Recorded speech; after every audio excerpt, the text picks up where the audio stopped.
Certa vez eu ouvi alguém contar que além sobre o arco-íris há um lugar onde o céu sempre azul nos faz sonhar, onde a gente consegue o sonho realizar. Por isso, quando a chuva tamborila na vidraça da janela, eu olho o arco-íris na certeza de encontrar visão tão bela.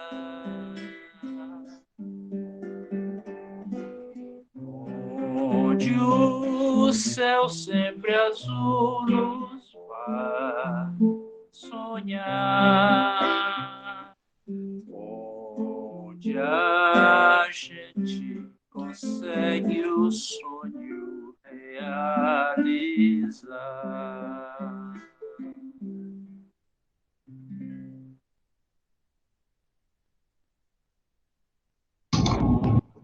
Muito bem, meus irmãos, muito boa noite a todos. É com muita alegria que nós estamos reunidos aqui hoje, junto de cada um de vocês que aqui representa os seus familiares, né? Com a permissão de Deus, nosso Pai, de Jesus, dos mentores da casa, dos nossos mentores individuais, que a gente se encontra mais um mês para o nosso encontro virtual.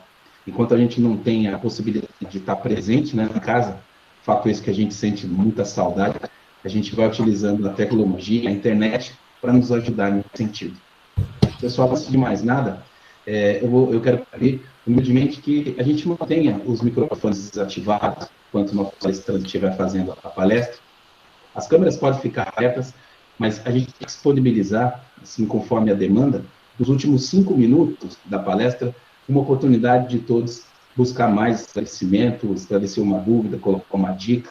Assim, a gente vai fazendo, a gente vai se organizando, para que não haja quebra do raciocínio e que a gente consiga fazer a live com mais tranquilidade, tá bom? Para o encontro de hoje, nós vamos trazer a nossa irmã Miriam, né? Nossa querida Miriam. Ela vai trazer o tema para a gente, a seara. Essa referência bíblica de Mateus, no capítulo 9, os versículos 35 a 38. Então, nesse momento, a gente já inicia os nossos trabalhos, nós vamos elevar os nossos pensamentos a Deus em agradecimento pela oportunidade de estarmos aqui. Querido Deus de amor e bondade, nós agradecemos imensamente ao dia que se iniciou e pela bendita oportunidade de estarmos reunidos em Teu nome hoje. Agradecemos ao Cristo Jesus, que tanto nos ensina, aos nossos mentores, aos mentores da casa, aos espíritos abnegados, que colaboram conosco diariamente. Rogamos a Deus que, nesse instante, um pouco da nossa melhor intenção, dos nossos melhores sentimentos, alcancem a todos os nossos irmãos necessitados de amparo em todos os cantos do nosso planeta, em especial aos irmãos que passam pela experiência do desencarne, aos irmãos que agora a programação preferida, irmãos em situação de rua, nos hospitais, nas casas de recuperação. Rogamos também o amparo, Senhor, aos nossos companheiros nos outros continentes que passam por momentos de aflição, que a fé, a esperança, o bom ânimo, a vontade e a crença em Ti sejam o lenitivo necessário para superarmos muitos desafios. Que, acima de tudo, a Tua paz, o Teu amor e a Tua luz permaneçam conosco hoje, agora e sempre. E que assim seja. Miriam, mais uma vez, muito bem-vinda. Obrigado pela presença. Fique à vontade. Boa noite, de paz e alegria para todos nós. Eu agradeço pelo convite, agradeço a presença de todos, agradeço a Deus, a espiritualidade maior, ao nosso mentor da Casa da Fraternidade Espírita, nosso irmão Miramês, e a todos os trabalhadores que estão presentes, encarnados e desencarnados. Maria Santíssima, nossa doce mãe, cubra todos nós com seu manto sagrado, e que esses breves momentos que ficaremos juntos aqui, unidos e reunidos, possamos estar sempre sintonizados com a paz e com o amor. O tema nosso estudo hoje, né, como nosso irmão já falou, é a seara e os obreiros. A seara, gente, é o campo, né, o campo de terra para a semeadura, segundo o dicionário. Mas nós estamos falando da seara de Jesus, né, desse campo, né, desse campo de trabalho, desse campo fértil que Jesus deixou em nossos corações, que é o Evangelho, né, o Evangelho de Jesus. Todas as suas lições que nos trazem sabedoria, nos trazem conhecimento, nos traz a esperança, né? Nos traz lições para o nosso crescimento moral e espiritual, para a nossa vida física e a nossa vida espiritual também, que é mais importante. Né? Então, em Mateus, no capítulo 9, versículo 35 e 38, eu vou ler primeiro os 4 parágrafos. Jesus percorria todas as cidades e povoados, ensinando em suas sinagogas e pregando o evangelho do reino, enquanto curava toda sorte de doenças e enfermidades. Ao ver a multidão, teve compaixão dela, porque estava cansada e abatida, como ovelha sem pastor. Então disse a seus discípulos: a colheita é grande, mas poucos os operários. Pedi, pois, ao Senhor da colheita que envie operários para a sua colheita. Esse tema ele é um tema que ele mexe muito com a gente, né? Que eu vejo no sentido dos obreiros, né? Dos tarefeiros, né? Dos nossos compromissos que nós temos e dos compromissos que nós podemos assumir como trabalhador da seara de Jesus. Mas eu acho que a seara de Jesus é muito mais do que trabalhar na fraternidade, é trabalhar em casa, a gente pode ser trabalhador de Jesus em casa, na sociedade, na nossa família, no grupo social em que nós convivemos, e também participar da obra de caridade, da caridade, de doação, de participação mesmo na vida do nosso próximo, que, afinal de contas, somos todos irmãos, filhos do mesmo Pai. Nesse primeiro momento em que Jesus fala que, aqui nessa passagem de Mateus, fala que Jesus percorria todas as cidades e povoados, ensinando em suas sinagogas e pregando o evangelho do reino, enquanto curava toda sorte de doenças e enfermidades. As sinagogas, né, gente, era um local onde as pessoas poderiam ir, poderiam assistir, e era permitido as pessoas que estavam assistindo falar em público. Quando era liberado esse momento de falar, então Jesus, como judeu, ele participava e ele falava e ele ensinava, né? Não era no templo que aqui está escrito, né? Porque o templo que tinha na época de Jesus era o templo de Salomão em Jerusalém. As sinagogas eram pequenas comunidades que se reuniam nas sinagogas para poder falar de Deus, né? Trazer a mensagem espiritual para aquelas pessoas que estavam ali presentes. Então, fala que Jesus percorria todas as cidades, ensinando, né? Jesus, como sempre, ensinando. Jesus está sempre transmitindo para a gente ensinamentos para nos ajudar a entender as nossas vidas, né? O nosso percorrer na terra e no plano espiritual. Na época de Jesus, não ficou tão claro essa questão de como seria, igual nós sabemos hoje, devido à doutrina espírita, como que é a nossa vida após a morte. Não ficou tão claro porque a gente não tinha condições de entender igual nós temos condições de entender hoje, né?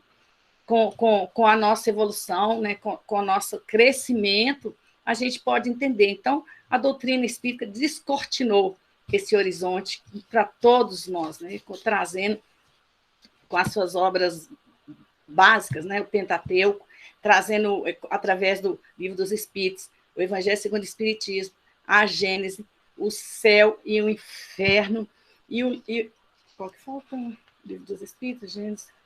Depois eu vou lembrar, né, gente? Esses são 5 livros, foram esses livros que traz toda a doutrina, a base da doutrina espírita, e as obras subsidiárias que a gente tem, né, que são todos esses outros livros que a gente estuda também, que traz esse esclarecimento para a gente, faz com que fique mais fácil o conhecimento para a gente. Então, Jesus curava toda sorte de doenças e enfermidades. Então, Jesus acolhia as pessoas, né? Ouvia as pessoas, ficava perto delas e curava, né? Eu vejo que essa questão da cura para nós hoje, né? A gente está com uma enfermidade, a gente está doente, e com uma enfermidade também, a gente quer libertar dessa doença, a gente quer ser curado. A gente quer ficar... a gente leva tanto tempo, muitas vezes a gente vai fazendo, a gente vai destratando o nosso próprio corpo físico com as nossas emoções menos, como que eu vou dizer, menos controladas, né? Com a nossa agressividade, com o nosso ódio, com a nossa impaciência, com a nossa intolerância, com o nosso estresse. Nós vamos bombardeando o nosso corpo físico. E, além disso tudo, o que pesa muito também para a nossa questão da nossa saúde são os nossos pensamentos, né? O que tem dentro do nosso coração. E nós adoecemos a nós mesmos com o nosso viver e com o nosso pensar. Então, a gente leva muito tempo e não percebe que a gente está com esse comportamento menos bom. Aí aparecem as doenças, né? Vão aparecendo as doenças, e nós vamos querer ficar livre delas, sem mudar de comportamento. E aí Jesus vem mostrando para a gente, toda a doutrina espírita, né? A importância do cuidar, né? Do cuidar do nosso pensamento, de vigiar o nosso pensamento e trabalhar a nossa reforma íntima, né? Para lapidar o nosso ser, para que nós possamos sermos mais pacíficos, mais tranquilos, trabalhar a humildade, trabalhar o perdão, trabalhar o amor, a caridade, entre outras virtudes. Só que a gente não percebe isso da noite para o dia. E a gente, infelizmente, devido a falta de vontade mesmo de melhorar, né? O nosso entendimento, essa nossa convivência com o nosso lado espiritual, a gente deixa isso, a gente vai menosprezando. E é o mais importante, né? O nosso corpo, ele é perecível, nós todos temos prazo de validade aqui na Terra, mas o nosso espírito é eterno. Então, nós temos que cuidar mais do nosso espírito. E a gente cuida da gente cuidando das outras pessoas, assim como Jesus ensina, né? Como Jesus fala aqui, Jesus curava as pessoas. O Chico, no Evangelho do Chico, no capítulo, no item 121, o Chico fala: nós não podemos compreensivelmente, até agora, comparar qualquer pessoa terrestre que se dispõe a colaborar nos serviços curativos à pessoa de Jesus Cristo, cujo poder magnético, sem dúvida, poderia atuar decisivamente sobre qualquer processo enfermiço, desfazendo os ingredientes ou agentes em que esses processos enfermiços se estruturavam. Ele fala, sem dúvida, poderia atuar decisivamente sobre qualquer processo enfermiço, desfazendo os ingredientes ou agentes que esses processos enfermiços se estruturavam. Né? Está falando que Jesus sabia manipular, Jesus sabe manipular os fluidos, as energias. Ele está falando que a gente ainda não tem inteligência para entender todo esse processo, mas a gente sabe que é através dos estudos, né, que a gente tem entendido mais. Mas a gente também sabe que na história, na passagem de Jesus, que muitas pessoas que Jesus curou voltaram a adoecer. Voltaram a adoecer. Por que elas voltaram a adoecer? Porque elas, naquele momento de alegria, de contentamento, de ter se ver livre de uma doença, de algo que a incomodava, elas voltaram para os velhos hábitos, os hábitos que a fizeram adoecer. Então, a doença voltou, né? de uma forma, às vezes, até mais forte, né? Porque a pessoa teve uma oportunidade dessa e não soube aproveitar. Isso acontece conosco, né? No nosso dia a dia. Nós perdemos muitas oportunidades, nós não fazemos muito bom uso do nosso tempo, do nosso dia, das nossas horas. Nós ficamos, às vezes, temos pensamentos que rondam as nossas cabeças, temos fixação mental, é quando a gente fica pensando numa coisa, só naquela coisa, numa ideia, pensando, e não agimos, a gente não consegue ver nada ao nosso redor, porque a gente só fica pensando em algo que está nos incomodando. Isso nos faz um mal, mas é um mal muito grande.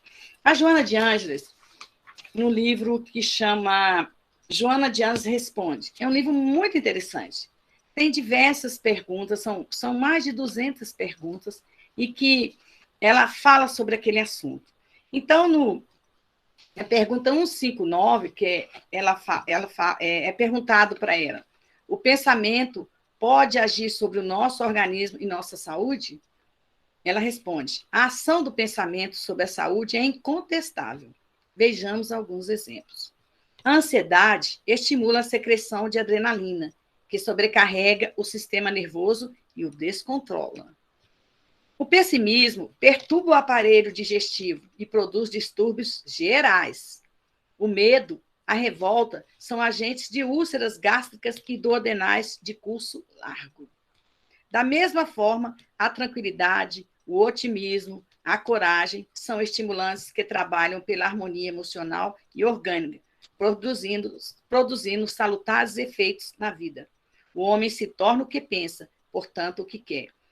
Então, a Joana fala, né? O que o pessimismo nos causa, o medo, a revolta, né? Como que todo o nosso, a ansiedade, né? Uma pessoa que ela é muito ansiosa, ela não consegue, ela não consegue viver o presente bem vivido, porque ela tem ansiedade para tudo. Ela fica preocupada demais, ela fica muito estressada, né? A pessoa ansiosa é uma pessoa muito estressada, né? Aí fala, libera adrenalina e sobrecarrega o sistema nervoso e o descontrole. Na verdade, a pessoa fica parecendo uma bomba relógio. A qualquer momento ela pode explodir. Mas tem recurso, né, gente? Tem recurso. Às vezes os recursos não é só a gente, não são só os recursos espirituais.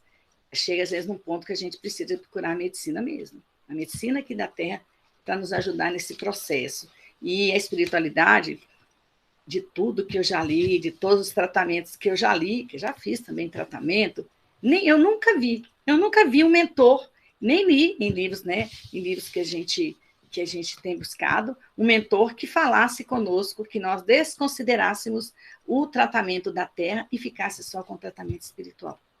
Isso, gente, eu nunca ouvi. Se vocês já ouviram, eu ia rever de novo se esse livro é um livro que está dentro da doutrina espírita mesmo. Então, muita gente, às vezes, começa a fazer um tratamento médico e ele abandona esse tratamento.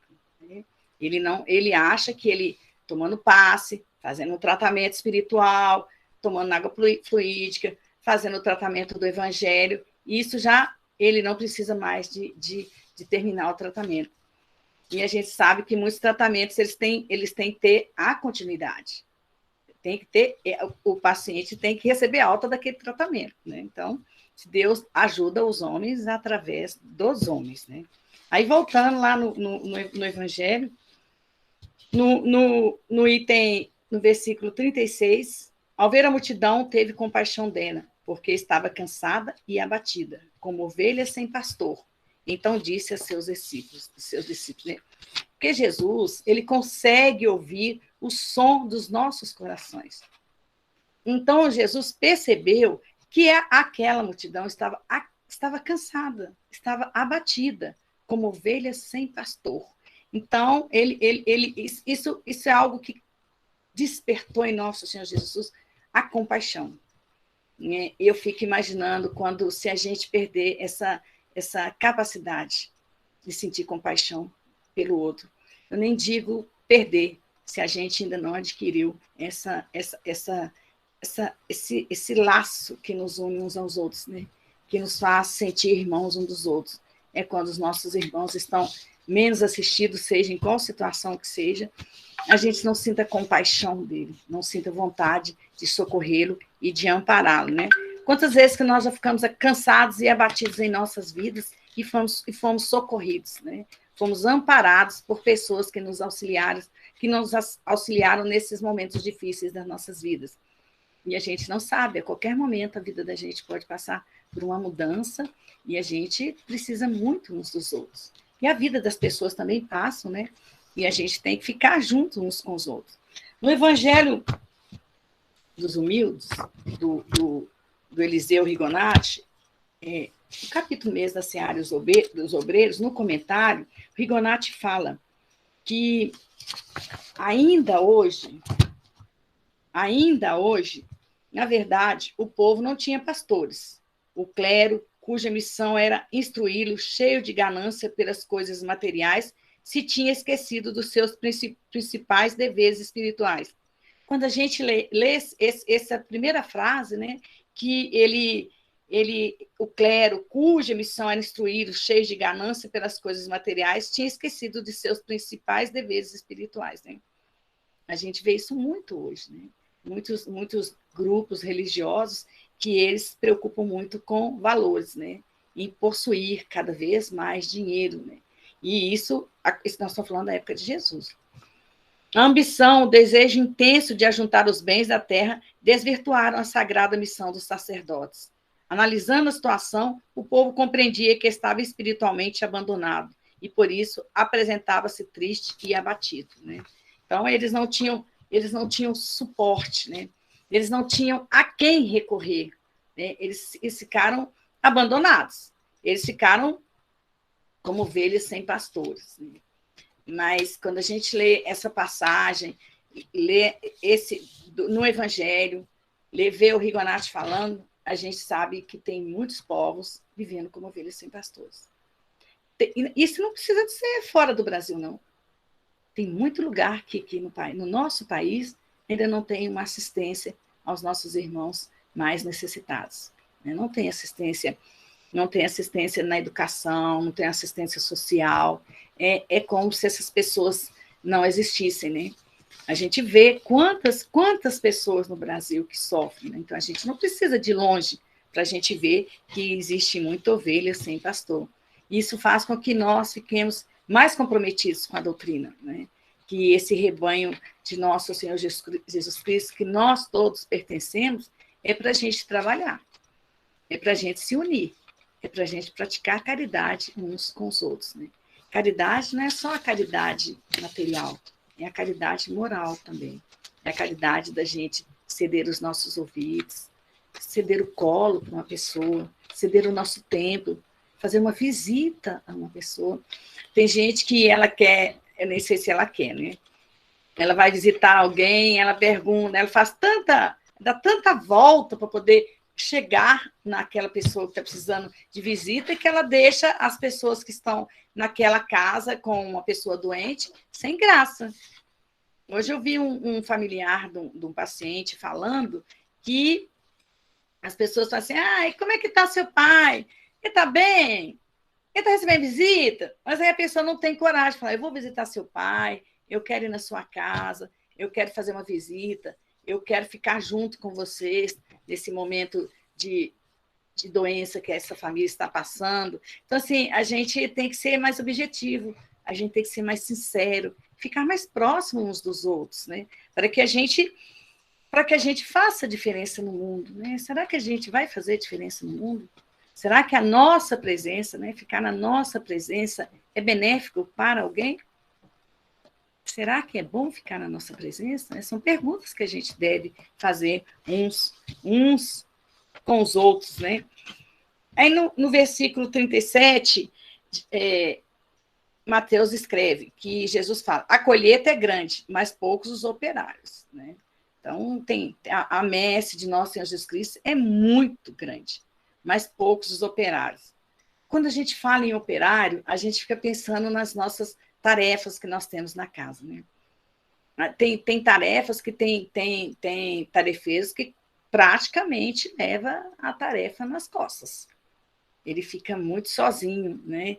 E fica esperando que apareça alguém que se candidate, ou as pessoas se candidatem, né, a trabalhar naquela tarefa, né? Eu vejo que essa passagem do Evangelho é uma reflexão para nós, né? Se a gente está se dispondo a trabalhar na seara de Jesus e com os nossos compromissos, né? Se a gente está... Porque também falar que a gente vai trabalhar e a gente não comparecer nas tarefas não adianta nada, né? Qual o benefício que tem?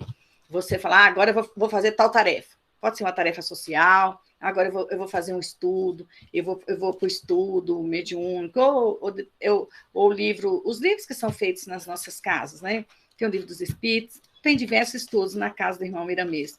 Será que a gente começa e a gente consegue dar frequência e sequência a esses estudos? Será que a gente percebe o quanto que isso é importante para nós e para o próximo, para que as pessoas também tenham vontade de ir, comparecer, e que aquele momento, aquele breve momento, né, gente? 1 hora, 2 horas de estudo é muito pouco para a gente estudar. E assim, imagina isso uma vez por semana. Nossa, é muito pouco. Será que a gente consegue ter firmeza, né, para poder continuar presente? No livro da Joana, que Joana responde, na questão 133, é perguntado, em geral, nas construções para o bem, existem poucos tarefeiros. Qual a razão disso? Por que vocês acham que tem poucos tarefeiros? É porque a gente faz pouca propaganda ou porque não interessa muito para as pessoas, né, trabalhar na seara? A Joana responde: quando a obra é do bem, o trabalhador não ignora estar na sua realização em trânsito. Se, todavia, no ministério abraçado se sente com pouca cooperação, é porque essa lhe deve constituir o processo de autoburilamento e de sacrifício que diz respeito. A Joana está falando, né, que se a gente estiver numa obra com pouca cooperação, não é para a gente desistir. Ela fala por quê? Porque deve constituir um processo de autoburilamento e de sacrifício que ele diz respeito. Né? É um trabalho que está determinado para a gente fazer, para a gente não desistir. E nós vamos passar por esse processo de autoburilamento. Né? Nós vamos nos burilando, né? Nós vamos nos conhecendo. E a gente admira, né, a capacidade que a gente tem de trabalhar quando a gente está determinado mesmo a fazer. A Joana continua: não te amargures, porque não te vejas envolvido por mãos e corações amigos pelejando contigo. Então, quando a gente estiver na tarefa, achando que está sozinho, pensando que vai mais pessoas, as pessoas não comparecerem naquela tarefa, não fiquemos amargurados. Vamos seguir o conselho da Joana, né? Porque corações amigos que não estão pelejando contigo. Você esperava que tivesse mais gente, mas eles não estão lá. Ela está falando para a gente não deixar a tarefa, para a gente não desistir, né? Que a gente persista, né? Ela ainda fala assim: agradece ao Senhor a presença dos colaboradores que te auxiliam a conduzir a luz do amor e o pão da caridade entre a sombra da necessidade e da aflição. Então, assim, a gente agradecer a Deus por aquela oportunidade, né? Que vai nos conduzir, né, para a luz do amor e o pão da caridade entre a sombra da necessidade e da aflição. É muito triste, né, gente? A gente saber que tem alguém passando fome e que se a gente tivesse uma disposição de doar, às vezes a gente não precisa de doar tudo. A gente pode pedir em nome, né? Em nome de Deus, em nome da casa, para a gente aumentar as nossas doações. Né? Eu trabalho com doação fora mesmo da casa que eu trabalho. Então, eu vejo, assim, é muito interessante, gente, é muito interessante. Às vezes, tem uma família que está com uma necessidade e comunica comigo, eu peço, tem muita gente que eu peço, tem muitos colegas minhas que me ajudam, colegas que participam dessas doações. É impressionante. Dá uma semana, eu consigo receber aquela doação e poder compartilhar com as pessoas que estão necessitadas. Mas para isso é preciso que a gente se aproxime das pessoas. Né? Tem gente que não consegue aproximar. Mas se ela não conseguir aproximar, mas conseguir doar, já é muito bom. Pensar que existem pessoas perto da casa da gente. Não estou falando hoje, não, que estão passando fome. É muito triste isso. Ela fala que, em qualquer circunstância, porém, ser coerente com o próprio trabalho, compreendendo que ninguém tem dever de ajudar-te, embora te encontres comprometido para auxiliar a todos. Se te conduzires ativo e paciente, perseverando no bem, será formado um grupo de trabalho ao teu lado. Todavia, se de tal não ocorrer, é porque deve ser assim mesmo. Jesus Cristo, porém, sem dúvida, nunca te deixará sós, sendo a tua força e equipe eficiente. A gente lembra do Chico, né? Quando ele foi, o Emmanuel comunicou com ele que deveria fazer um estudo lá no centro Luiz Gonzaga, em Pedro Leopoldo, e que aí as poucas pessoas que tinham na casa, elas saíram da tarefa. E o Chico ficou sozinho. Então, toda sexta-feira, ele ia para casa, se não me engano, às 8 horas da noite. Eu só sei que fazia 2 horas de estudo do Evangelho e outros livros da doutrina. E aí o Emmanuel falou com ele que, além dele fazer os estudos na casa, ele teria que falar em voz alta, porque muitos dos espíritos que estavam ali precisavam de ouvir a voz do Chico. Mas o Chico falou que no início foi mais difícil, mas depois ele foi acostumando, foi vendo a casa toda cheia de espíritos que eu estou falando. E o Chico foi fazendo esse trabalho, gente, durante 1 ano e meio. Imagina nós, um de nós. Eu vou falar o menos, é porque eu sou mais próxima do Mendes. O Mendes, toda sexta-feira, e lá no Miramês, gente, o Miramês é grande, né? O Miramês está cada dia maior.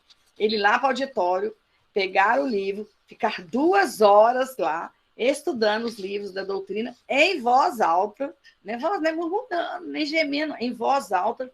Isso é um compromisso ali, 1 ano e meio, se ninguém entrar lá na fraternidade. Ninguém encarnado entrar. Tem que ser muito determinado, né, gente? Esse é um exemplo para o Chico. E a gente, com 1 semana de tarefa, que o colega não vai, a gente já está achando que está ruim. Agora, imagina isso, 1 ano e meio. Ele perseverou até que as pessoas começaram a voltar, né, e começaram a frequentar a casa. Então, foi importante para ele, porque ele não deixou de dar suporte aos nossos irmãos que estavam ali na casa, né, os nossos irmãos carentes, necessitados de ouvir, né, de serem evangelizados. Então, nada fica perdido, gente, nada fica em vão. É a importância que a gente tem. Porque às vezes a gente acha que a gente não é importante, né? Mas nós somos muito importantes, sim. Nós somos muito importantes para Jesus. Tem um texto, eu gostei tanto de ter lido esse texto, que esse texto retrata muito bem isso que eu estou falando. Esse texto do André Luiz. Ele chama do livro Sinais de Rumo, do capítulo 27, Boas Obras. Gente, por que eu falo as referências bibliográficas? Porque eu, quando eu escuto palestras online, eu escuto com a caneta, não escuto com a caneta, eu escuto com o ouvido, mas eu deixo uma caneta, um papel do meu lado, e tem obras que as pessoas citam, eu só cito, se eu falar daquela obra, se eu tiver acesso à obra. Se eu tiver lido, ver porque aquele texto está contido naquela referência que a pessoa falou. E eu vou ser sincero para vocês. Eu ouço muito palestras online. Quando eu vou trabalhar, no trabalho, indo e voltando, quando eu estou em casa, quando eu estou sozinha em casa, eu vejo que as pessoas falam muitas referências erradas. Citam referências, autores, e isso, para quem não pesquisa, fica como certo. Então, eu não quer dizer que eu não erre, mas eu me esforço para falar, porque é muito importante para a gente pesquisar. Então, no Sinais do Rumo chama Boas Obras, capítulo 27. É o André Luiz, psicografado pelo Chico, mas quem está falando aqui é o André Luiz. Ele fala, se você dispõe de tempo e de vocação de auxiliar para contribuir nas boas obras com seu esforço pessoal, o seu trabalho será sempre bem-vindo, especialmente porque lhe expressa o amor no propósito de servir. Então, ele está falando, se você tem essa característica, né, se você tem essa vocação, ele chama para auxiliar o próximo de vocação, né, ele fala que a gente está expressando o amor do propósito de servir. Caso se veja na impossibilidade de comparecer pessoalmente em semelhantes empreendimentos, o seu concurso amoedado, de qualquer dimensão, é uma bênção de sua generosidade, atraindo novas bênçãos em seu benefício. Eu não posso ir, mas eu posso fazer uma doação. Eu ainda não posso ir, porque eu acho que um dia todos nós iremos. Eu posso fazer uma doação, mas ele fala aqui, de qualquer dimensão. Você vai doar dentro da sua capacidade de doar. A gente chega no centro, gente, eu chego na fraternidade, você vai ao banheiro. Lá no banheiro tem sabonete, papel higiênico, tem água na descarga, o banheiro está limpo. Quem fez isso? De onde que veio os recursos? De onde vieram os materiais? Estou dando um exemplo. Você entra no salão, o salão está limpo, tem luz, tem som, tem os livros que estão lá na frente, tem a mesa arrumada, né? Tá tudo preparado para receber a gente. Quem limpou aquele salão? Quem tirou a poeira das cadeiras? Algum dia se sentaram lá nas cadeiras, já foi banco, já foi cadeira, né, gente? Lá no Miramês, e saiu sujo? Sujou a roupa? Sujou as mãos? Isso nunca aconteceu comigo, eu já frequentei o Miramês muitos anos da minha vida. Mas é isso, gente. A gente pensa, de onde que são os recursos? Às vezes a gente não consegue, você não consegue ir lá num dia da faxina, mas você pode pegar uma pessoa para te ajudar. Então, assim, tem muitas formas de ajudar, né? O André Luiz continua. Na hipótese de maiores dificuldades para que venha a exercer a cooperação a que nos referimos, a oferta de alguma utilidade, mesmo usada, no apoio aos que se façam necessidades primordiais, desatendidas, constitui um sinal luminoso de sua bondade para com as tarefas em andamento. Então, já que você não pode ir, já que você não tem condições de dar o dinheiro, né, financeiramente, você não tem condições de ajudar, mas algo que tem na sua casa, né, de alguma utilidade mesmo usada. Ele deixou bem claro, gente, de alguma utilidade mesmo usada, porque a gente não vai dar para o outro aquilo que nós jogaríamos no lixo, mas nós somos tão miseráveis, mas tão miseráveis, que nós não conseguimos jogar no lixo e achamos que estamos fazendo caridade, doando para o bazar. Coitado de quem trabalha no bazar. Gente, eu imagino, vocês não queiram saber como tem pessoas que fazem doações. E você fica assim, eu quase que não acredito. Quando às vezes eu abro uma sacola, eu vejo assim o estado das peças que eu recebo, de roupa, calçado, brinquedo. Eu fico assim estarrecida a coragem que a pessoa tem de colocar aquilo numa embalagem, me entregar.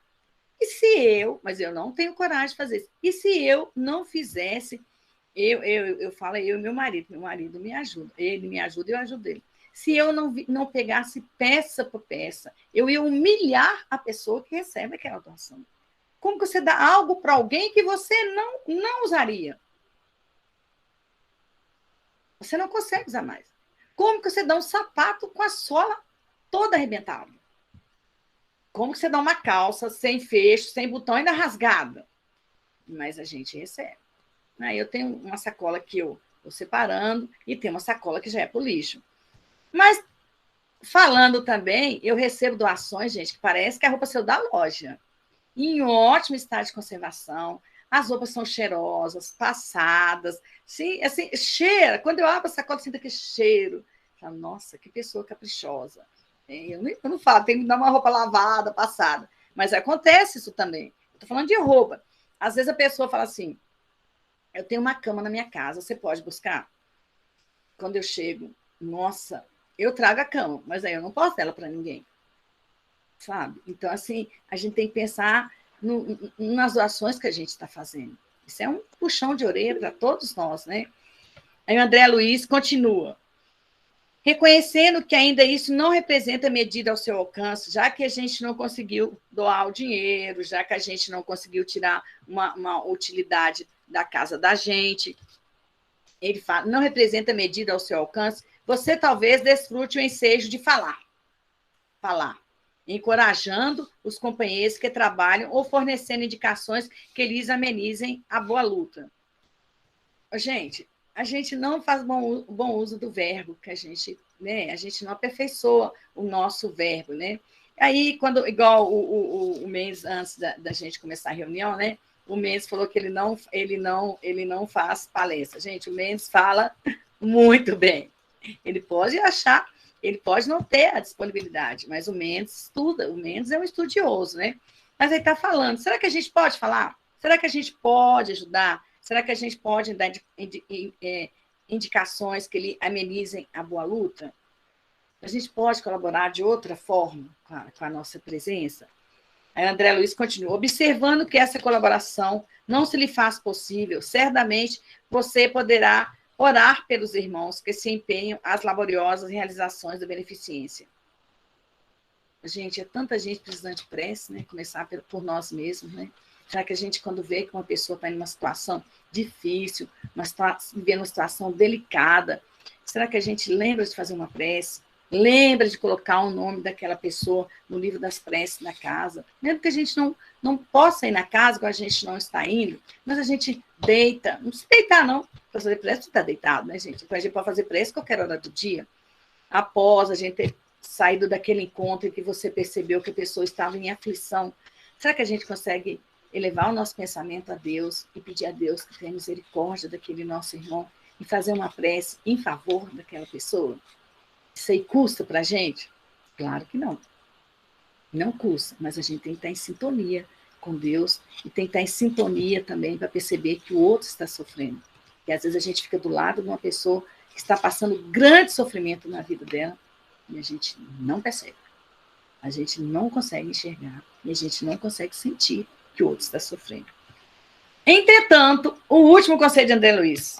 Entretanto, se você de todo não consegue efetuar nada disso, não aponte os defeitos dos obreiros que se acham na construção do bem, de vez que se são eles criaturas reprováveis, qual você supõe, estarão fazendo o melhor que podem no reajuste deles próprios, com a permissão e com o amparo de Deus.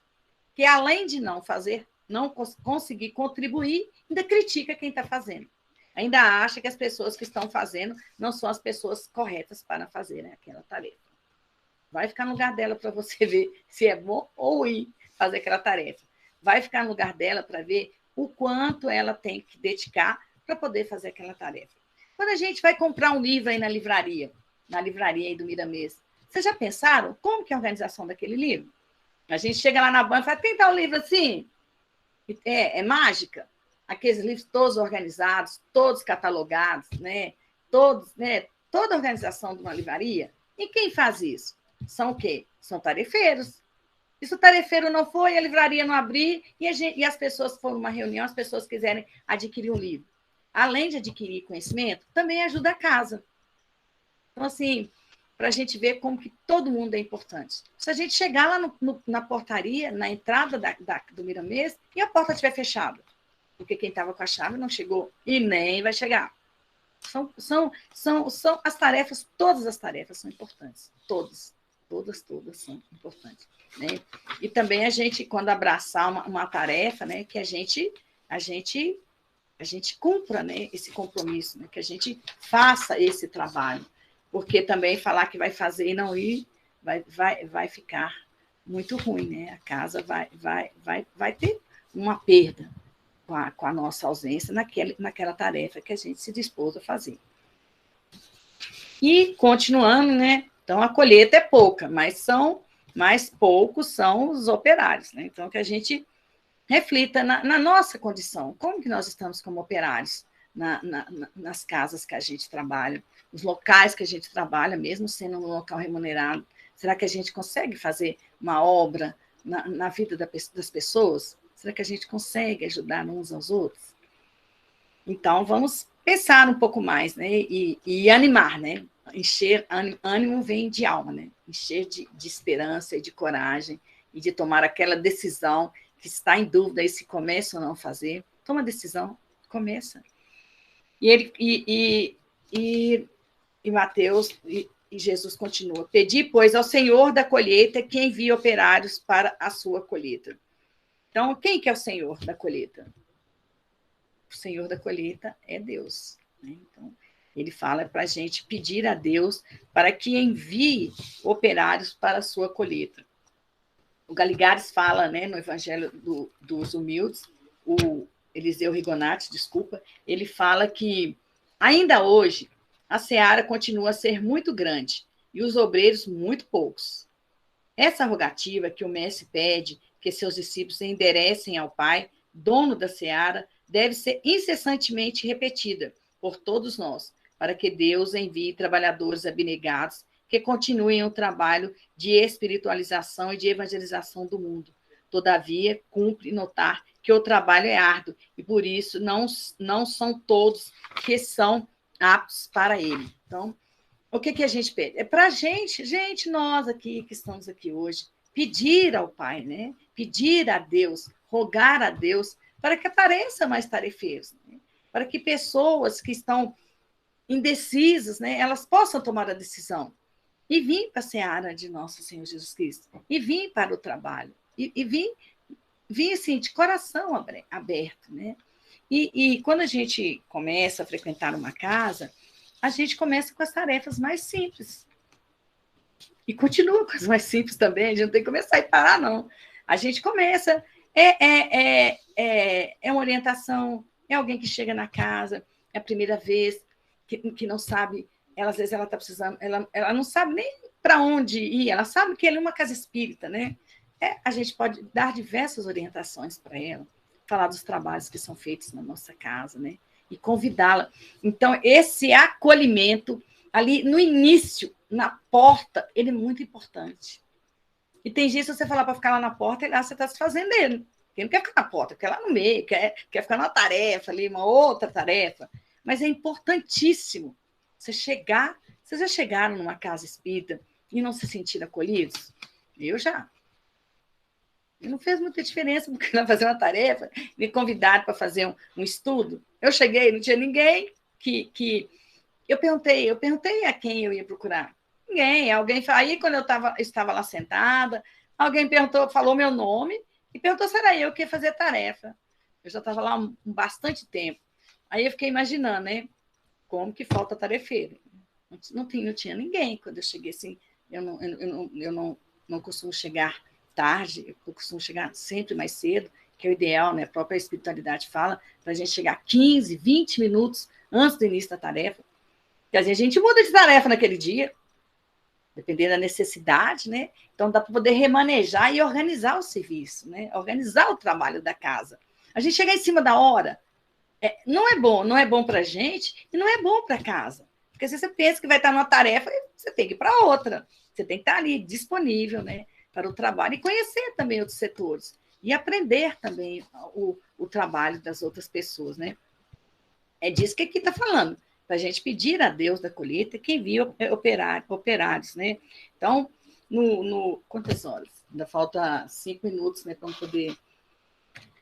poder eu parar para as perguntas, né? No livro No Pão Nosso, do Chico Xavier pelo Emmanuel, no item 148, chama Ceifeiros. Ele fala esse item mesmo, que a seara é realmente grande, mas poucos os ceifeiros. Ele fala que que o Evangelho foi então que Jesus ergueu o símbolo da seara realmente grande, ladeada, porém, de raros ceifeiros. É que o Evangelho permanece no mundo por bendita messe celestial, destinada a enriquecer o espírito humano. Entretanto, a percentagem de criaturas dispostas ao trabalho da ceifa é muito reduzida.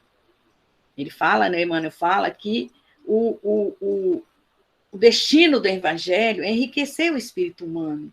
Engraçado, né? A gente quer ter riqueza na vida da gente. Grande maioria de nós só pensamos em riqueza material. De repente, a gente tem visto assim, tanto exemplo assim, que agora com a mídia, com a velocidade, né, da internet e das notícias, como que elas chegam assim, quase que instantâneo no momento que está acontecendo, a gente vê tanta gente perdendo a vida física, perdendo as suas casas, né? A gente viu lá nessas enchentes lá de Petrópolis, né? Vocês viram os carros, né, andando na água como se fossem carros de plásticos, né? Então, às vezes a pessoa tem um carro, ela acha que o carro dela é o melhor carro do mundo, fica numa vaidade, não dá carona para ninguém, não oferece ninguém para poder levar em algum lugar, numa necessidade, né? Recusa, evita esses encontros. Esses encontros são muito bons, né, gente? É muito bom ajudar a gente, ajudar uma pessoa, né? Então, ele está falando que o Evangelho enriquece o espírito humano. Entretanto, a percentagem de criaturas dispostas ao trabalho da ceifa é muito reduzida. Já era assim na época de Jesus e continua até hoje.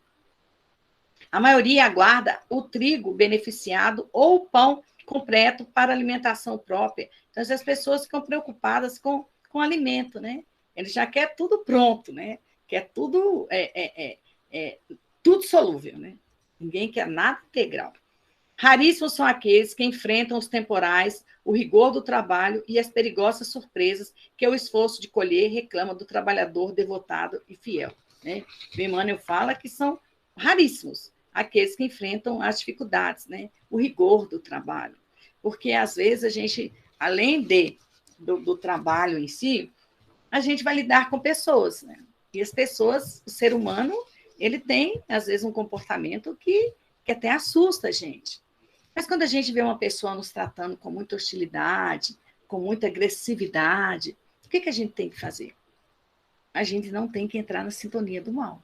E a gente perceber o quanto que aquela pessoa está aflita, né? O quanto que aquela pessoa, como Jesus está falando aqui, né, pode estar cansada e abatida, que ela não tem outra forma de expressar, a não ser com uma forma agressiva. Irmão não bate palma sozinho. E dentro de uma casa espírita, era o lugar que a gente deveria dar mais exemplo, né? Para a gente não cair no melindre. Quantas pessoas que falam que não vão fazer uma tarefa porque determinado colega dele de tarefa está fazendo aquela tarefa. Aí que a gente deveria ir mesmo. Que a gente tem que trabalhar o autoburilamento, como diz a Joana, né?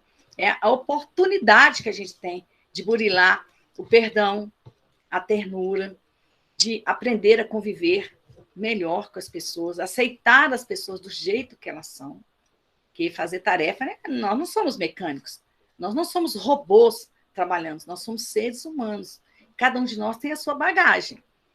Mas na hora que a gente está trabalhando na seara, todo lugar que a gente trabalhar, né? A gente deveria pensar que quem nos agride, quem nos maltrata, está pedindo socorro. E muitas vezes a gente não vê por esse lado. A gente fica com raiva, a gente afasta da tarefa, a gente afasta da casa, porque uma pessoa que está num momento infeliz não nos tratou como a gente achava que deveria ser tratado. A gente também é muito vaidoso, né? Querer que todo mundo se sintonize com a gente de imediato e nos trate bem. Às vezes a pessoa nem está olhando, nem está percebendo com quem que ela está fazendo, com quem ela está alterando ali naquele momento, que ela nem está enxergando. Ela está vendo, mas não está enxergando. E aí a gente vai ficar igualzinho. Anos de casa, a gente vai ter essa mesma atitude. Às vezes essa mesma pessoa, passado um tempo, vai ser um tarefeiro. Essa pessoa que está ali entrando na casa, que está começando a conviver, vai ser um tarefeiro mesmo. E aquele tarefeiro que vai ficar ali presente nas tarefas, né? E a gente inibe essa oportunidade, tendo esse mesmo comportamento. Então, eu não sei você, né? De vez em quando eu me pergunto, né? Será que alguém já deixou de fazer uma tarefa porque eu na minha ignorância, né? Na minha falta de conhecimento, ou falta de trato, eu facilitei essa saída dessa pessoa da tarefa? A pessoa saiu porque quis, mas a gente pode ter facilitado, ter causado um desânimo na pessoa. Né? Desânimo, né? É não ter ânimo de querer e nem coragem de voltar. Eu sei que vocês já ouviram muita gente falando isso. Eu não volto mais, eu não trabalho com fulano. E a gente ouve isso mesmo, né? Talvez a gente até pense, mas a gente consegue refletir e falar, não, agora é que eu vou mesmo. Eu tenho que aprender essa lição. Ô, gente, o nosso tempo, faltam 10 minutos. É para me parar agora? Tem alguma pergunta? Eu posso dar continuidade? Pode continuar, Melissa, por favor. Então, às vezes, né, gente, nas nossas tarefas, nós estamos mais precisando de tratamento do que de tarefa, né? Então, nós todos somos doentes, né, de uma forma ou de outra, e nós temos que ter paciência, né, para poder trabalhar na seara e pedir a Deus, né? É pedir a Deus, é confiar em Deus, entregar a Deus, pedir a Deus, rogar a Deus para que Ele possa fazer que cada vez mais nós, tarefeiros, possamos fazer um bom trabalho juntos, né? Então, eu vou falar, esse texto, eu acho ele importante, que fala que Jesus e Estudo, do livro da Doutrina Escola, fotografado pelo Francisco Cândido Xavier, e é o Emmanuel que está falando. É que o Mestre Divino não vê a Terra apenas religar ossos quebrados ou reaviventar corpos doentes, mas, acima de tudo, descerrar horizontes libertadores à sublime visão da alma, banindo o cativeiro da superstição e do fanatismo. Em meio ao coro de hosanas que fazia levantar da turba de enfermos e paralíticos, efetuava a pregação do reino de Deus, que no fundo era sempre aula de profunda sabedoria, despertando a mente popular para a imortalidade e para a justiça. Fosse no topo do monte, ao pé da multidão desorientada, ou no recinto das sinagogas, onde lia os escritos sagrados para ouvintes atentos, fosse na casa de Pedro, alinhando anotações da Boa Nova, ou na barca dos pescadores que convertia em cátedra luminosa na Universidade da Natureza, foi sempre o mestre, leal ao ministério do ensino, erguendo consciência e levantando corações, não somente no socorro às necessidades de superfície, mas na solução integral aos problemas da vida eterna. Esse texto mostra assim, todo o trabalho de nosso Senhor Jesus Cristo, assim, muito mais do que a gente nem percebe, né? A abrangência do seu ensino, né? A abrangência desse pastor que está aí a nos guiar, a orientar-nos nos nossos caminhos. E só para fechar, depois a gente fala tanto, né, que a gente precisa de trabalhar mais, se dedicar mais, de estudar, né? O Solito tem razão, a gente tem que estudar para todas as nossas tarefas, né? O estudo, ele é primordial, porque a fé tem que ser uma fé raciocinada. E aí, no livro o livro que chama Fé, ele é de autores diversos, mas esse é do Albino Teixeira, psicografado pelo Chico, e ele fala que, para nós todos, eu vou mandar uma mensagem para mim, que eu vou ler para mim, que eu sou a primeira que né, eu já li algumas vezes hoje essa mensagem, mas essa mensagem eu deixo para todos vocês. A mensagem chama Você é Importante. Inútil? Você? Como acreditar que Deus tenha criado algo sem utilidade? Se até o grão de areia cumpre nobre missão, seria você, criado à imagem e semelhança do Pai, a dizer-te sem valor? A semente é berço de muitas vidas. A gota d'água para o sedento é mais valiosa do que uma pérola. Como as abelhas trabalhariam no fabrico do mel sem o pólen das flores? Arreda esse pensamento sombrio que ele paralisa as forças criativas. Você é muito importante no contexto da criação. Deus conta com você no melhoramento do mundo. Se não precisasse da sua presença, ele não o teria criado. Segue para diante de cabeça erguida, realizando o melhor. Vocês são importantes. Nós todos somos importantes para Deus. Então, essa é a mensagem para estimular a gente ao trabalho na seara de nosso Senhor Jesus Cristo. O nosso tempo está esgotando, esse tempo agora, nesse tempo desse momento que nós estamos aqui, mas nós poderemos continuar juntos, né, durante o sono, nos trabalhos, né, que muitos de nós nos encontramos à noite, nos nossos desprendimentos. Isso se nós desprendermos, né, gente? Porque se a gente ficar com o nosso pensamento na terra, a gente não trabalha de noite, não. A gente fica dando trabalho, roncando alto, passando mal, incomodando outras pessoas, né?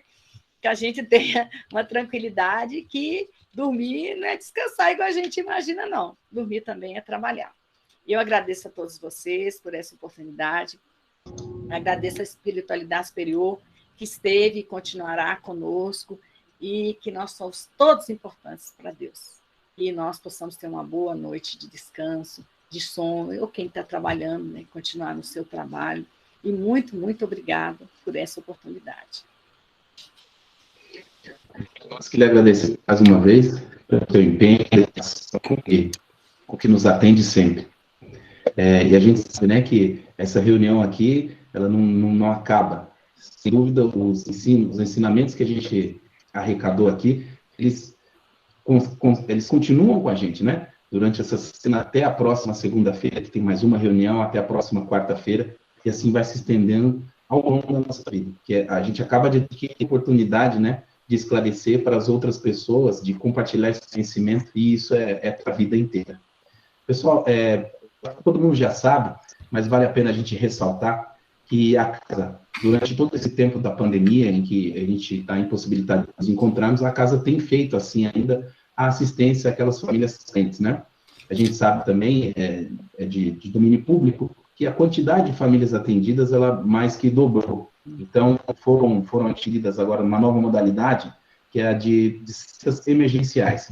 E esse número, ele não só igualou, mas, se não me engano, já até passou o número das famílias que já são cadastradas.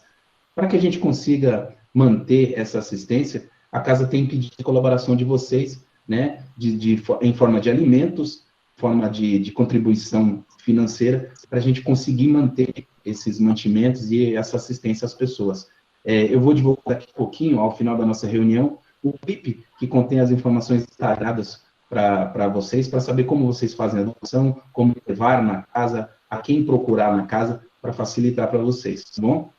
A gente agradece de estar chegando ao final e vamos aproveitar essa vibração gostosa que a gente está vivenciando para agradecermos uma oportunidade que Deus nos colocou. É isso. Então, vamos usar os nossos pensamentos a Deus, agradecendo mais uma vez por este dia, agradecendo os ensinamentos que hoje foram dispostos, agradecendo a expositora Damiã, colabora conosco tantas vezes, agradecendo aos nossos mentores por nos induzirmos, aos espíritos de luz que colaboram conosco, ao nosso querido irmão Miramês, patrono da nossa fraternidade, que nos ampara, nos acolhe. Agradecemos aos espíritos que participaram conosco desta reunião, que tenham alcançado o lenitivo necessário, conforme o merecimento de cada um. Agradecemos também, Senhor, a presença dos nossos irmãos aqui, que representam seus familiares. Que a paz, o amor e a luz do Cristo Jesus resplandecem em nossos corações e alcancem cada um de nós e aos nossos irmãos que hoje estão mais necessitados que nós. Que assim seja, Senhor. Graças a Deus. Obrigado, pessoal. A gente se encontra na próxima. Fique com Deus. Boa noite a todos. Miriam, mais uma vez, muito obrigado pela sua colaboração. Obrigada a vocês. Jesus te abençoe. Tá bom. Tchau. Boa noite a todos. Boa noite.